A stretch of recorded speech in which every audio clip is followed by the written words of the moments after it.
नमस्कार, मी आहे वैष्णवी कथलकर। आपण बघत आहात CTV न्यूज नजर प्रत्येक बातमीवर। हिंदी आणि मराठी भाषेत बातम्या प्रसारित करणारे जिल्ह्यातील एकमेव channel, sponsored by Sukhkarta associates. आणि आता पाहूया तर गेल्या 24 तासातील बातम्या पटापट। गडचिरोली शहरातील एका शासकीय अभियंत्याला हनी ट्रॅपमध्ये अडकवून त्याच्याकडून खंडणी मागणाऱ्या पत्रकार आणि पोलिसाला अटक करण्यात आली होती। त्यात एका महिलेचाही समावेश असून ती सध्या फरार आहे। या टोळीने अनेक राजकीय तथा व्हाईट कॉलर लोकांना फसवल्याचेही पोलीस तपासात समोर आले आहे। सोबतच या टोळीकरिता काम करणारे अनेक पत्रकार आणि पोलीस हे पोलिसांच्या रडारावर आहेत। चंद्रपूर आणि प्रदूषण याचे नाते दिवसांदिवस अधिकच घट्ट होत चालले आहे। मागील वर्षी 365 दिवसांपैकी 330 दिवस प्रदूषणाचा मार सोसणाऱ्या चंद्रपूर शहराला या वर्षी सुद्धा जानेवारी महिन्यात 31 दिवसांपैकी 30 दिवस प्रदूषण सोसावे लागले आहे। भविष्यात चंद्रपुरात श्वास कसा घ्यायचा याचे उत्तर विकासाचा आवडणारे राज्यकर्ते देतील काय, असा प्रश्न येथील नागरिकांना पडला आहे। 6वी आणि 7वी शिक्षण घेणारे विद्यार्थी स्वतःची वेबसाईट बनवू शकतील काय, हा प्रश्न साहजिकच सगळ्यांना पडेल। परंतु चिमूर तालुक्यातील भिसी येथील शिवाजी पब्लिक स्कूलच्या विद्यार्थ्यांनी ही किमया साधली आहे। ईच स्टुडंट ईच वेबसाईट या अंतर्गत विद्यार्थ्यांनी स्वतःची वेबसाईट तयार तर केलीच, सोबतच प्रत्येकाने आपल्या पालकांच्या व्यवसायाबद्दलची माहिती सुद्धा अपलोड केली। चिमूर तालुक्यातील नेरी येथे दुचाकीच्या 2 विचित्र अपघातात 3 जण गंभीर जखमी झाले तर दोघांना किरकोळ जखमा झाल्या आहेत। शेतात जात असताना झाडावरील माकडे हाकलत असताना एका दुचाकीने शेतकऱ्याला धडक दिली तर दुसऱ्या घटनेत नेरी मार्गावर एका दुचाकीने दुसऱ्या दुचाकीला मागून धडक दिल्याने दोघे जण गंभीर जखमी झाले।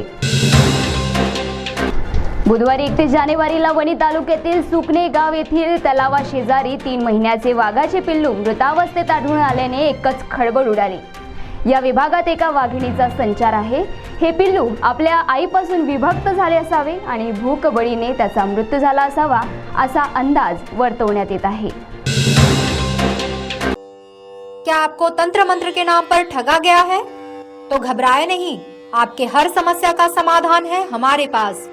क्योंकि बरसों की तपस्या और कड़ी मेहनत से हमारे गुरुजी ने विद्या प्राप्त की है।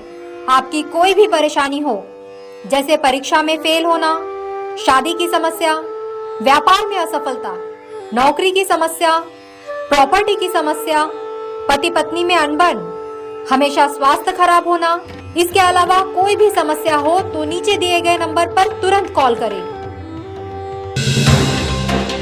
एका धार्मिक कार्याकरिता भद्रावती येथून वणीला आलेल्या एका महिलेला अपघातात आपला जीव गमवावा लागल्याची दुःखद घटना काल घडली। दुचाकीने ट्रिपल सीट वणी येथून भद्रावतीला निघालेल्या वाहनाचे नियंत्रण झोल्या फाट्याजवळ सुटले आणि त्याच वेळी वणी चंद्रपूर ही बस मागाहून येत होती। बस चालकाने सावधगिरी बाळगत बस डिवायडरवर नेली, परंतु मृतक जयश्री शंकर उमाटे यांच्या डोक्यावरून बसचे चाक गेले। औद्योगिक क्षेत्र म्हणून परिचित असलेल्या जिल्ह्यात कामगारांची मात्र पिळवणूक होत आहे। या विरोधात 2 दिवसांपासून विजय क्रांती कामगार संघटनेने कामगारांचे मुद्दे उचलून धरले होते। त्यात त्यांना यश आले असून कंपनी व्यवस्थापनाने नरमाईचे धोरण स्वीकारले। या संघटनेच्या अध्यक्षा शिवानी वडेट्टीवार यांनी मात्र हा कामगारांच्या एकजुटीचा विजय असल्याचे मत व्यक्त केले।